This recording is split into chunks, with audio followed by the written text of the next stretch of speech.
management has been started and implemented in Malaysia's public sector during the course of the year with the goals of converting public management into an effective, dynamic and market-driven administrative system. The term New Public Management is used to characterize the global wave of public sector changes, which covers a very extensive and complicated implementation of the new public management policy. The term NPM refers to a broad variety of reform that are motivated by the notion that market forces and private sector management methods improve public sector effectiveness. The introduction of quality management technique and other NPM type reform are few examples. According to the OECD 1999, since its introduction in public sector innovation and policy transfer, NPM has expanded in the field of public management globally as a method to improve regulation and raise the standard of the public service. The Malaysian public service can also be proud of its ability to improve and collaborate with other industry to pool resources and ideas to address the problem of the short-term financial crisis, while also re-establishing the nation to a stronger foundation for an enhanced national vision. Weak monitoring and audit. Technical inefficiency can result from inadequate audit planning and execution in two different ways. First, committing fraud and abuse is made simpler when audit and monitoring are not done effectively, since there is no safeguard in place to prevent this conduct. Next, monitoring expenses themselves may be wasteful if they are not risk-based and suited to needs. In 2020, the government improper financial management led to concern with 102,099 billion in irregular payment, 11.45 million in lost tax revenue, and 80.897 million in wasted government expenditure. If audit are not risk-based, they may burden already overworked professionals and drain them. Due to the rise in business activity in both the public and private sector, it is now compulsory by law that government and corporate business organizations audit the operation. This need implies that those with access to finances must be held accountable. Therefore, auditing makes sure that an organization account and record present a true and fair image. Then, monopoly of power. One of the issue or problem of corruption occur due to the monopoly of power. Monopoly power is basically a certain individual using his position and power to determine the decision in a process.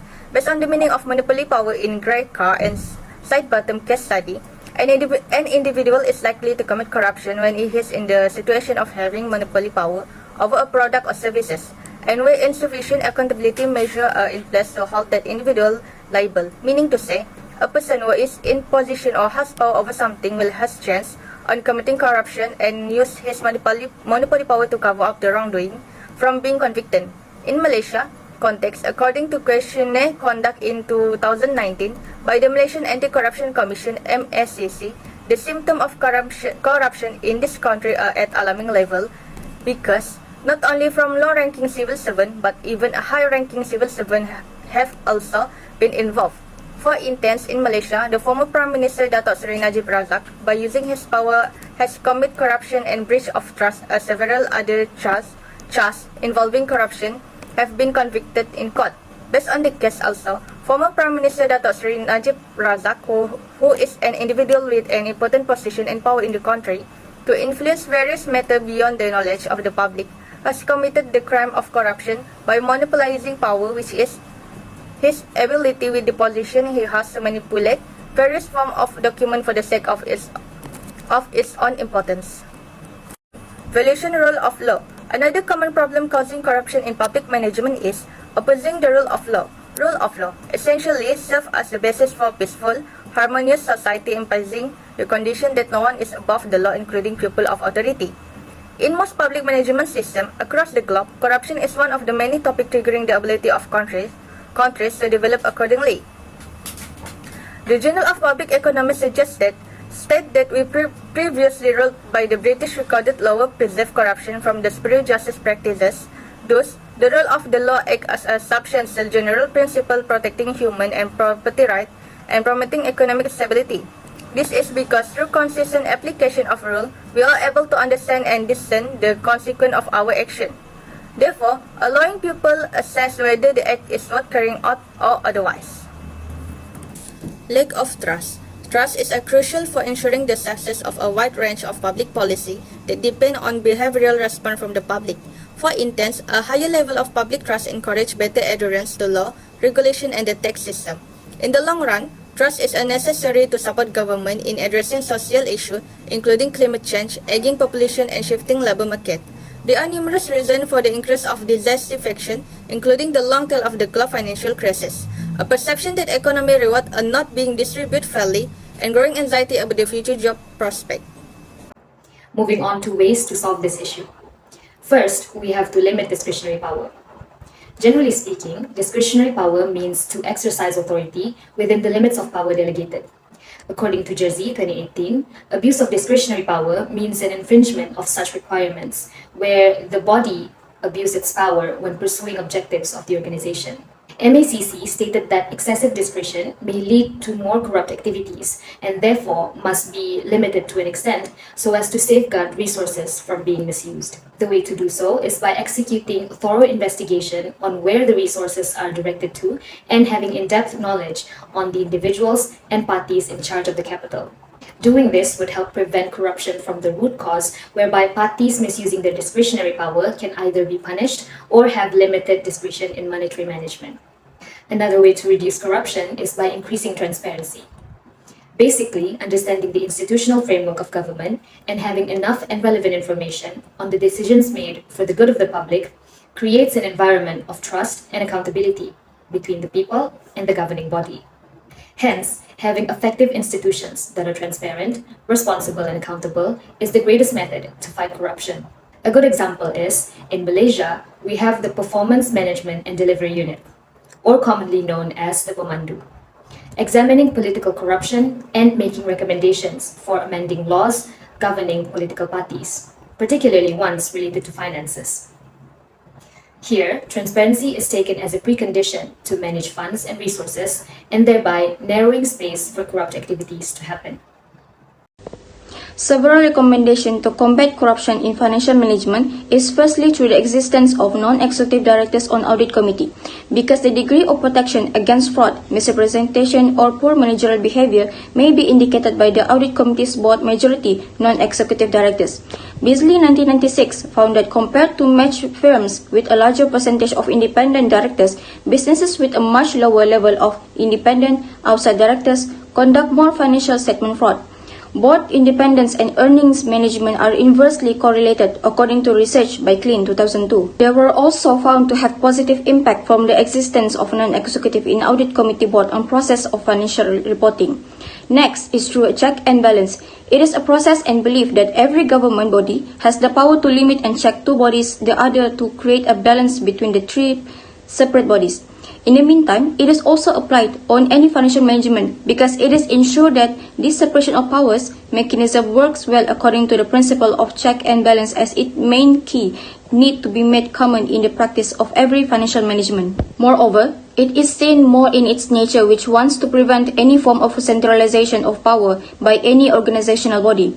Therefore, check and balance can be set to work if there is a clear and serious violation of the law and the formal rules that convey the punishment and properly followed. Strengthening check and balance through the implementation of clear and strict laws will help in combating corruption and will lead to more transparent financial management without external influences that will only complicate the system check and balance itself. Lastly, is through freedom of information. Government organizations can support freedom of information by providing citizens with access to state records. For instance, through the implementation of Freedom of Information (FOI), it is crucial to realize that government agencies hold information not for their own gain but rather for the benefits of and on behalf of the general public. Democracy is built on his principles. For example, the Penang Freedom of Information Enactment 2010 was passed by the State Legislative Assembly of the State of Penang on 4th of November 2011 and assented to by His Excellency the Yang di-Pertua Negeri on 9th of January 2012. The enactment serves to provide for disclosure of information for public interest and right to access to information made by every department of the state government. Ultimately, the purpose of this enactment is to promote accountability and transparency, which serve to eliminate corruption. Next is the finding and discussions relating to weak monitoring and audit in financial management. To avoid corrupt practices such as fraud and bribery, every organization needs to be audited. As required under the Companies Act of Malaysia, all private limited company conducting business in Malaysia are required to employ an authorized company auditor to examine the firm's financial records and provide yearly reports to the shareholders. In other words, no matter how big a company is, every private limited company operating in Malaysia must do an annual audit. As internal audit acts as a monitoring mechanism, it thus has a bigger impact on controlling earnings management. Moreover, audit committees are required to be financially literate in order to understand and be able to read financial statements, even though they are not really required to be accounting or financial professionals. Therefore, as stated by the Bursa Malaysia, having just one audit committee member with specialized accounting knowledge or abilities would put undue reliance on one person and make the audit committee's decisions useless. Independent audit committee members with more in-depth audit knowledge are more likely to stand up for auditors in accounting disputes. Next, the monopoly power should not be exercised by many public servants, and acts and laws needs to be tightened so that someone who has power over a matter does not use that power arbitrarily and needs to limit that power depending on the situations. In Malaysia, based on Sinar Harian written in newspapers entitled "Malaysia is Getting Damaged Due to Large-Scale Corruptions," Datuk Sri Anwar Ibrahim urged the Malaysian Anti-Corruption Commissions (MACC) to take stricter measures against the issue of corruption, which is seen to be increasingly prevalent in among civil servants. This has shows that MACC needs to emphasize again the law against corruption, and it is necessary to be transparent from any department so that the implementation and investigations of any corrupt activity, regardless of whether it is between civil servants or the public, must be emphasized. Based on the newspapers as well, the revelation of several recent corruption cases shows that Malaysia is getting more and more damaged due to large-scale corruption culture that is happening among members of the national administrations and politicians.